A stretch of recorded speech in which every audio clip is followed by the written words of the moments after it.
Facto आजकल in charge बैठे हैं केजरीवाल साहब के डिप्टी, उस समय के डिप्टी चीफ मिनिस्टर दिल्ली के थे, आजकल de facto chief minister Punjab के हैं, डिप्टी चीफ मिनिस्टर पंजाब के सिसोदिया जी।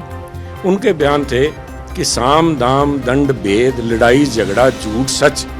हम इलेक्शन जीतने के लिए करेंगे और वो ये सब कर रहे हैं। तो वो मसले अब पंजाब को बंगाल नहीं बनने देंगे। और अब मैं समझता हूँ कि जब से वहाँ पे बीजेपी का लोगों ने सेवा करने का मौका दिया है, आज मैं भगवंत मान जी से कहूँगा कि अगर आपने कॉपी करनी है बंगाल की तो आज के बंगाल की करिए, बीजेपी के बंगाल की कॉपी करिए, क्योंकि जो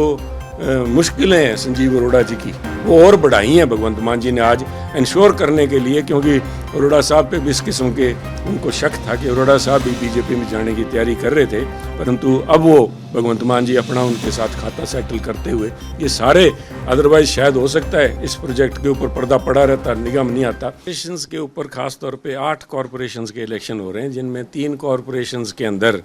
भगवंत मान सरकार ने या केजरीवाल साहब की पंजाब सरकार ने 3 कॉरपोरेशंस के अंदर होलसेल में हमारे बीजेपी के कैंडिडेट्स के नॉमिनेशन पेपर रिजेक्ट किए हैं। बटाला के अंदर 21, बरनाला के अंदर 10 और मोगा के अंदर 11 और बाकी जगह छोटपुट तो दूसरी बिना कॉरपोरेशन के म्यूनसिपलिटी या नगर पंचायतों के अंदर जो कुछ हो रहा है वो तो मैं समझता हूँ उस पर तो क्या क्या जिक्र किया जाए, परंतु मेरा मानना है ये जो कुछ हो रहा है इनके कहे के मुताबिक हो रहा है। इनके जो डी फैक्टो आजकल इंचार्ज बैठे हैं केजरीवाल साहब के डिप्टी, उस समय के डिप्टी चीफ मिनिस्टर दिल्ली के थे, आजकल de facto chief minister Punjab के हैं, डिप्टी चीफ मिनिस्टर पंजाब के सिसोदिया जी। उनके बयान थे कि साम दाम दंड भेद लड़ाई झगड़ा झूठ सच हम इलेक्शन जीतने के लिए करेंगे और वो ये सब कर रहे हैं। पर मैं एक बात यहाँ कहना चाहूँगा कि जो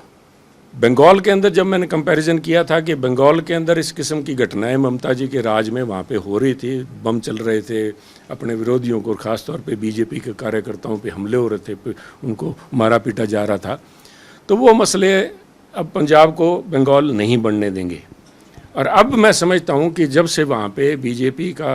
लोगों ने सेवा करने का मौका दिया है, आज मैं भगवंत मान जी से कहूँगा कि अगर आपने कॉपी करनी है बंगाल की तो आज के बंगाल की करिए, बीजेपी के बंगाल की कॉपी करिए, जहाँ पे सरकार बनते ही एम्प्लॉयज़ की जो 15 साल से जिनको उनके डीए की बढ़ोतरी नहीं की गई थी, 7th पे कमीशन की जो रिकमेंडेशन नहीं लागू की गई थी, वो बीजेपी के मुख्यमंत्री ने बंगाल में 15 दिन की बजाय 45 दिन का अमित शाह जी ने कहा था, वो 10 दिन के अंदर अंदर वो लागू कर दी। तो मेरा भगवंत मान जी से ये है कि इस किस्म की झगड़े से आप पंजाब को कभी नहीं जीत पाओगे। आप पंजाब जीतना है तो जो आपने वायदे किए हैं उनको पूरा कीजिए। अच्छा, 15,000 करोड़ रुपए जो उनका बकाया बनता है, जो उनका हक बनता है एम्प्लॉयज़ का, वो लागू करिए, उसके बाद पंजाब की बात करिए। जो अंडरग्राउंड वायरिंग प्रोजेक्ट है उसका लॉन्च किया है भगवंत मान की तरफ से संगरूर में, उसको आप कैसे देखते हैं? ये टोटल फ्रॉड, ये जो टेंडर किया गया है इसका, ये टेंडर, इसके लिए अलग से एक प्रेस कॉन्फ्रेंस मैं करूंगा। आज बड़े इंपॉर्टेंट मसले थे जिनके ऊपर बात करनी थी, पर ये एक टोटल फ्रॉड है। और मैं समझता हूँ ये उस समय के दौरान है जब संजीव अरोड़ा जी ये जो पास किया गया है टेंडर, उसी दौरान का ये हो सकता है और उनके चलते हुए ये किया गया है। पहली बात तो टेंडर के अंदर 3 कम से कम पार्टिसिपेंट्स होने चाहिए, इसमें वो भी नहीं थे।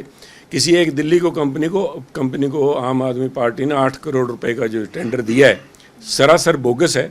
टोटल रुपए खाने की तैयारी है। मैं समझता हूँ कि जो मुश्किलें हैं संजीव अरोड़ा जी की वो और बढ़ाई हैं भगवंत मान जी ने आज इंश्योर करने के लिए, क्योंकि अरोड़ा साहब पे भी इस किस्म के उनको शक था कि अरोड़ा साहब भी बीजेपी में जाने की तैयारी कर रहे थे, परंतु अब वो भगवंत मान जी अपना उनके साथ खाता सेटल करते हुए ये सारे, अदरवाइज शायद हो सकता है इस प्रोजेक्ट के ऊपर पर्दा पड़ा रहता, निगम नहीं आता, परंतु हम मांग करेंगे